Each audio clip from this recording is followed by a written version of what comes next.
Hey guys, MCU Collector here with another figure review. I know it's been pretty sporadic this month. Trying to get back into the swing of things. I just recently put it away a lot of figures that had just been building up around my workstation and everything and just put in boxes. You know, when I do a review and I do the comparison, I take a figure out and I do the size comparisons or whatever. And it adds up and it takes a lot of time to put away. So I had maybe 200 figures that were just kind of out of the display that I had to work back into this display. I had to rework a bunch of shelves in my detolfs and everything. It's just been kind of crazy with my birthday, and Thanksgiving and Black Friday and everything kind of coming up and everything. It's just been kind of crazy. I got my Spider-Man No Way Home tickets tonight. That was a little bit of a task. Luckily for me, it only took about 30 minutes. I know a lot of folks are still trying even now, and it's almost midnight as I'm starting to film this. So crazy day. But anyway, my local Target, or one of my local Targets, I went a couple of towns over, got Pudgy Pig in today. So I'm pretty excited. I do not yet have the Hasbro PulseCon exclusive version in the lunchbox. That has not released in the US, so it's ridiculous that the regular release would come out before the PulseCon one. So I don't get that. Now I think it was inevitable that this was going to get a regular release outside of the PulseCon one. But it's just too damn soon. I mean, Hasbro should have waited, you know, at least release it in like 2022 or give it a year. A year. It was the same situation when we got Goldar re-released again. It kind of irritated the hell out of me because I just thought it was just way too soon. Just give it a little bit more time. And no big deal, but you know, it is what it is. It's going to be the same exact release, with the big exception being this guy does not come with the food accessories that the PulseCon exclusive comes with, but I think he has everything else. So let's kind of get into it. We got this big ass box here. As you can see, it is extra wide. We got the awesome artwork there by Tom Whalen. It says Mighty Morphin Pudgy Pig there in the front. Not a whole lot going on up at the top. Look on the back, we get that digital render of Pudgy Pig there. So yeah, let's get this thing out of the package and take a closer look, because he looks amazing in box, so excited to see him out of the box. Okay, and quickly to show you guys how everything is pieced in the package, he has his interchangeable hands here, and we get the brush hair look for his helmet there, the Spartan helmet type of deal, I guess that would be, but it's off to the side there. Okay, so this is honestly one of the most ridiculous figures ever by Hasbro, in a good way. This thing is just so crazy. But anyway, I first wanted to show the little bit of assembly required. So here we have the mohawk for the helmet. I don't know what this would actually be called. It's like a Spartan helmet type of thing, right? Or am I crazy? But you see these little notch pegs right there, and then you got some peg holes up at the top. So we're just gonna push those in like so.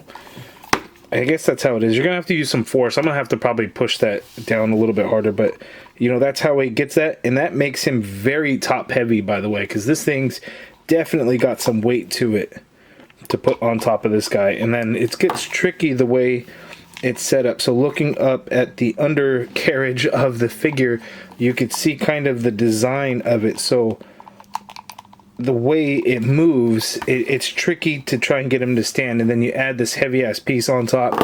Definitely going to get really tricky, but he just looks awesome. There's just some crazy things going on here. But anyway, let me secure this down a little bit more, and then we'll take a closer look at the figure.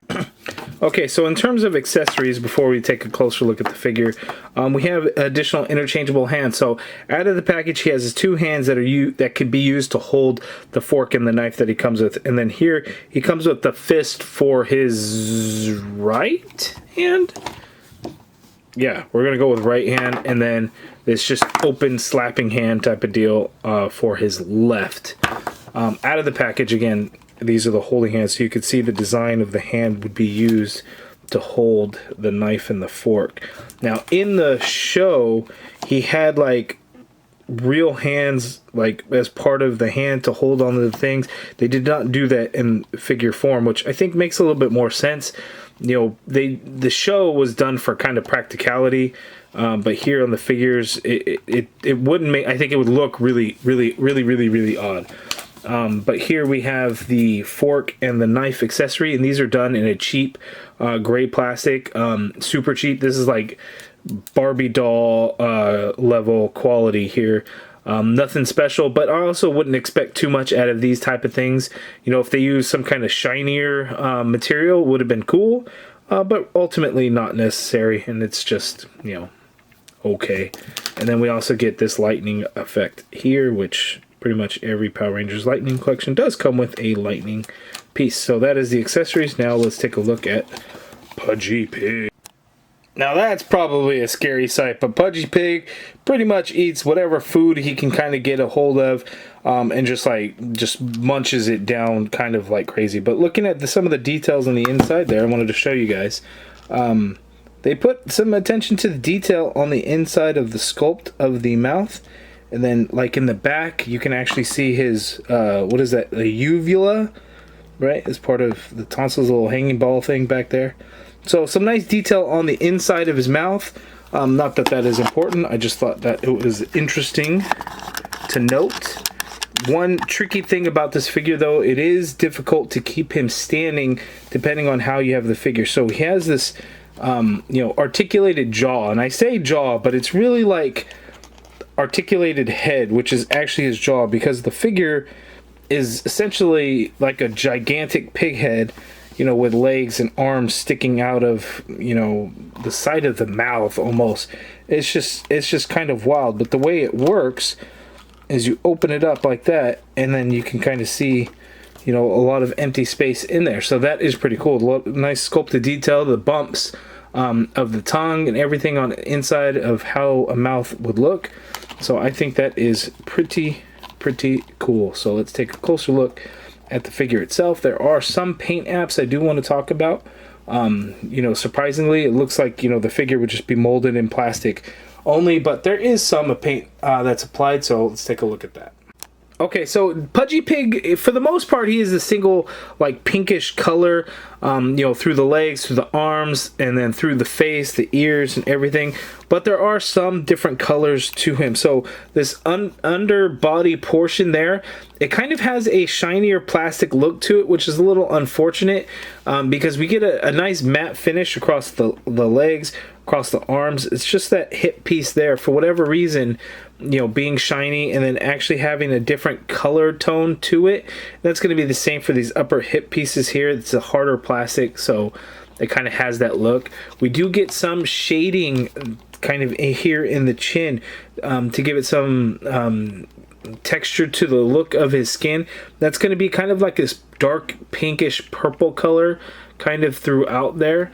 A little bit of black for his snout there, and a little bit of shading kind of around as well to give it a little bit of pinkish orange around there. We get that same kind of darkish purple around his snout there. Just black for the eyes there. And that's really it. That's going to be it for the paint. You know, his hooves, those are painted, as you can see, this beige type color. The same for his feet there. And not a whole lot else going on. The helmet is just done in this this dark gray plastic material, and it looks pretty good. I have no complaints there. You know, the bristles of the helmet is all red. A wash would have been a little bit nice if they would have done something, you know, on the top or something. It doesn't look like we have that. Maybe the PulseCon is like that. We'll find out whenever that thing ships here in the US. I think it's supposed to be in April, but I was thinking it's going to be coming before then, but lo and behold, we have the damn regular release before the PulseCon. Teeth there. So yeah, it looks really good. Now let's take a look at his articulation. There's not a whole lot, but it's probably more than I would have thought. It's just kind of all wonky.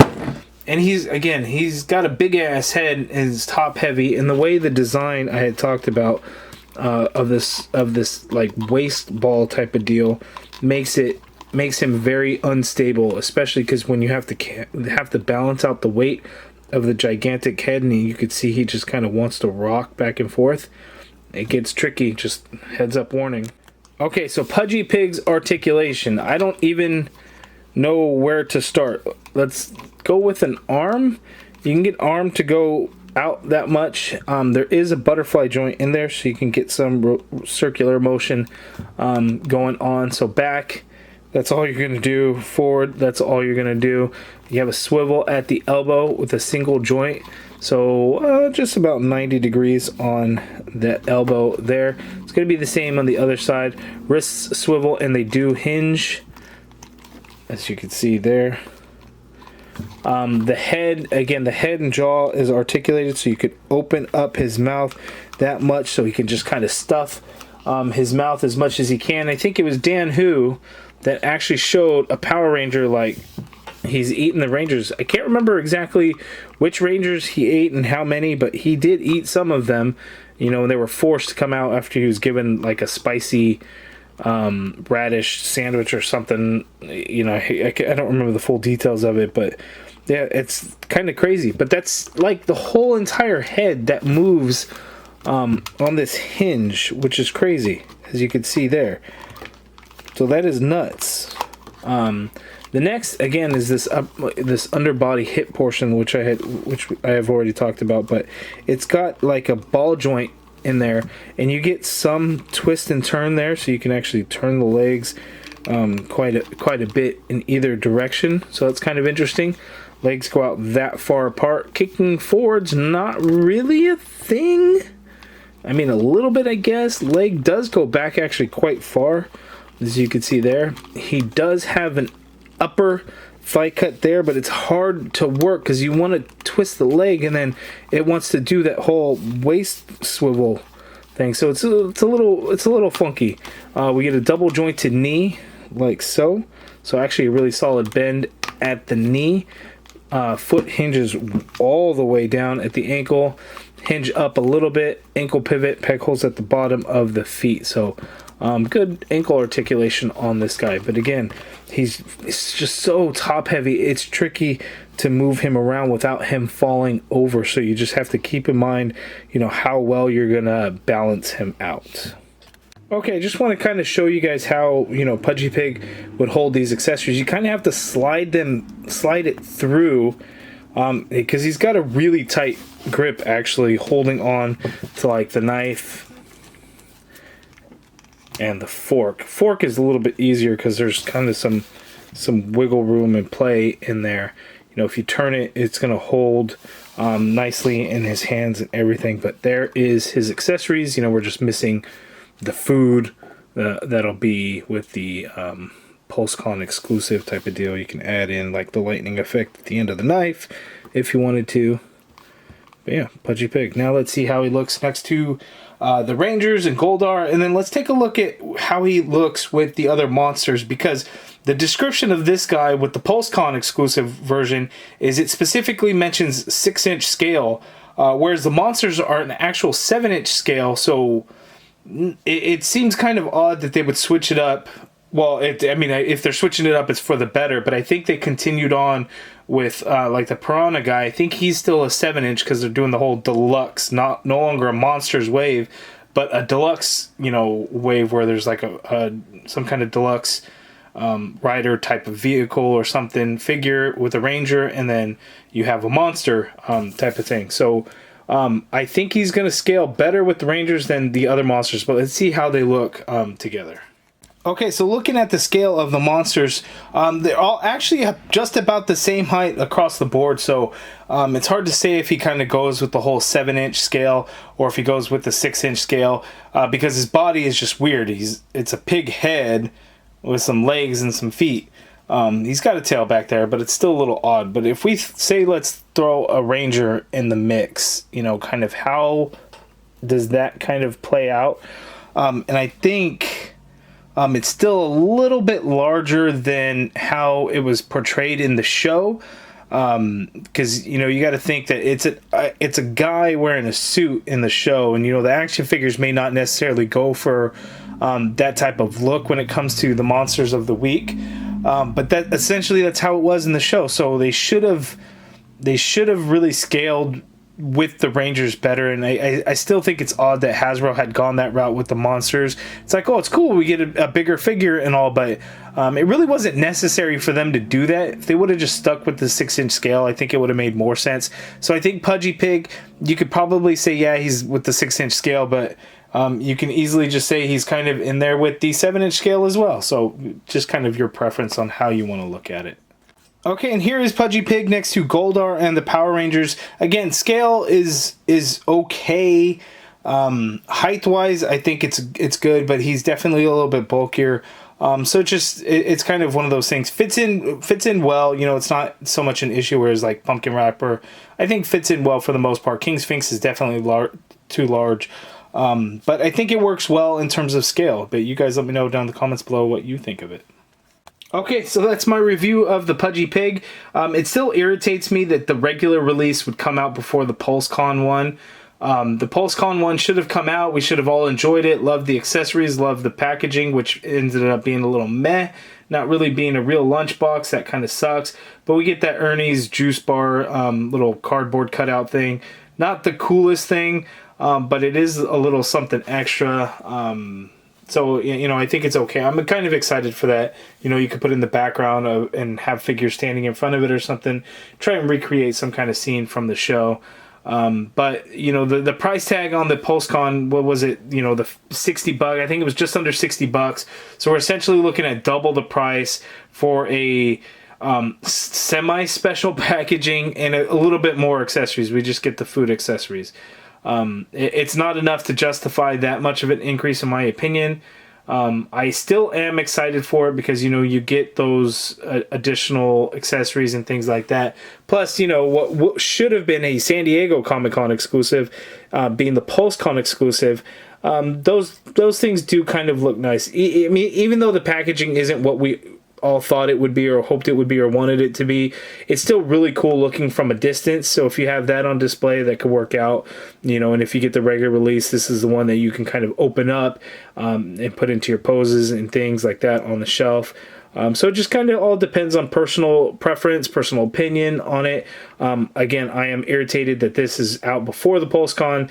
I think they should have waited a year at least before doing a whole other release. You know, the whole idea with San Diego Comic-Con exclusives is that you're not going to be able to get it, to get one of those figures as part of a regular release, or they do a little something extra, you know, to make it that much better and more special. Like with Jason, the Red Ranger with Dragon Shield. Will they release him again? Who knows? Maybe, maybe not. But we have a smiling Jason head that hasn't come out with anything. We got the Zeo Gold figure, but that did get a regular release as a tray of Triforia. So those things are going to happen. But I think it just depends on kind of how it's handled. That Zeo Gold Ranger came out afterwards, but because it was the tray of Triforia, you know, it's different. And then the Zeo, the gold Zeo staff. Ooh, what is it called? But the staff, his weapon, and Morphin, right? It's actually a different mold. So there are some special and unique pieces to that set. Whereas this, maybe the food will only be the unique pieces.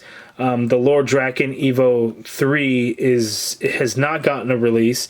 You know, so it's those type of things that, you know, you wish would be the case if, you know, you're going to have an exclusive, but it doesn't always work out, but you do hope for it to be how you hope that that's how it would be. But, you know, Hasbro decided against that, which kind of sucks. But I mean, I get it. Regular release, you're not going to use this mold for literally anything else. It can only be Pudgy Pig.